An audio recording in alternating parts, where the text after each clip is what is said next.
Hello all, welcome to Vihari's world. ఈరోజు నేను మీకు ఒక మంచి మీల్ ప్లేట్ చూపించబోతున్నాను. నాన్ వెజ్ లవర్స్కి అయితే పర్ఫెక్ట్. ఫస్ట్ మనం ఒక కడాయి తీసుకొని దాంట్లో ఎండుమిర్చి అండ్ వెల్లుల్లి వేసుకొని కొంచెం వేగిచ్చేసుకోవాలి. అది కొంచెం వేగాక అది తీసుకొని మనం దంచేసుకోవాలి. దాంట్లో కొంచెం రాళ్ళు ఉప్పు వేసేసుకొని దంచుకుంటే మనకు మంచిగా మెత్తగా అయిపోతుంది అనమాట. ఇప్పుడు మనం చికెన్ మ్యారినేషన్ చేసేసుకుందాం.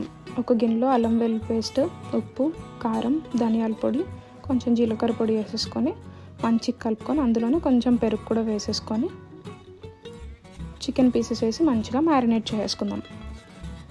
అండ్ నేను దీన్ని ఓవెన్లో ఫ్రై చేస్తున్నానండి. అండ్ మీకు కావాలంటే ప్యాన్లో కూడా కొంచెం ఆయిల్ వేసుకొని ఫ్రై చేసేసుకోవచ్చు. చికెన్ పీసెస్కి మసాలా అంతా మంచిగా పట్టించేసాక పైన కొంచెం లెమన్ కూడా స్క్వీజ్ చేసేసి మంచిగా కలిపేసుకోండి. అండ్ నేను దీన్ని ఒక మెష్ ట్రేలో పెట్టేసుకొని ఓవెన్లో పెట్టేసుకుంటున్నాను. నెక్స్ట్ ఒక కడాయి తీసుకొని కొంచెం ఆయిల్ వేసుకోండి. అండ్ దాంట్లో చిన్న పీసెస్ కింద కట్ చేసిన ఉల్లిపాయ అండ్ కొంచెం సాల్ట్ వేసి ఉల్లిపాయ కొంచెం మగ్గనియండి. ఈలోపు మనం ఒక ప్యాన్ తీసుకొని దాంట్లో ఒక 2 ఎగ్స్ కట్ చేసేసుకొని ఎగ్ స్క్రాంబుల్ చేసుకుందాం. చూసారు కదా, ఈ లోపు ఉల్లిపాయ మగ్గిపోయింది.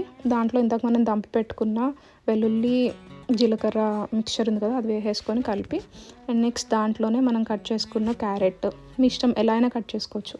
క్యారెట్, క్యాబేజ్, కొత్తిమీర అండ్ పుదీనా అన్నీ వేసేసుకొని కొంచెం సాల్ట్ వేసుకొని మంచిగా కలిపేసుకోవడం.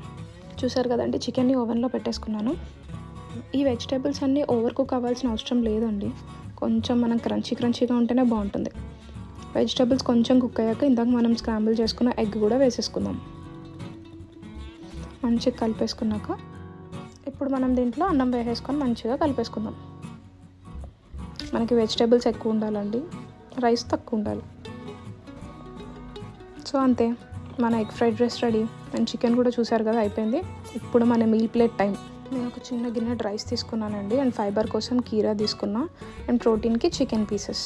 అండ్ లాస్ట్లో ఒక గ్లాస్ మజ్జిగ తాగండి, సరిపోతుంది. Tummy full and tummy satisfied meal అనమాట. మీకు కూడా ఈ మీల్ నచ్చిందా అండి?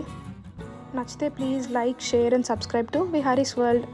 ఇలాంటి మీల్ రెసిపీస్ మీకు కనుక కావాలంటే నాకు ఇలాంటి non veg and veg meal plates మీకు కావాలంటే నాకు కమెంట్ సెక్షన్లో చెప్పండి. మీకోసం చేసి చూపిస్తాను. Thank you for watching. Bye.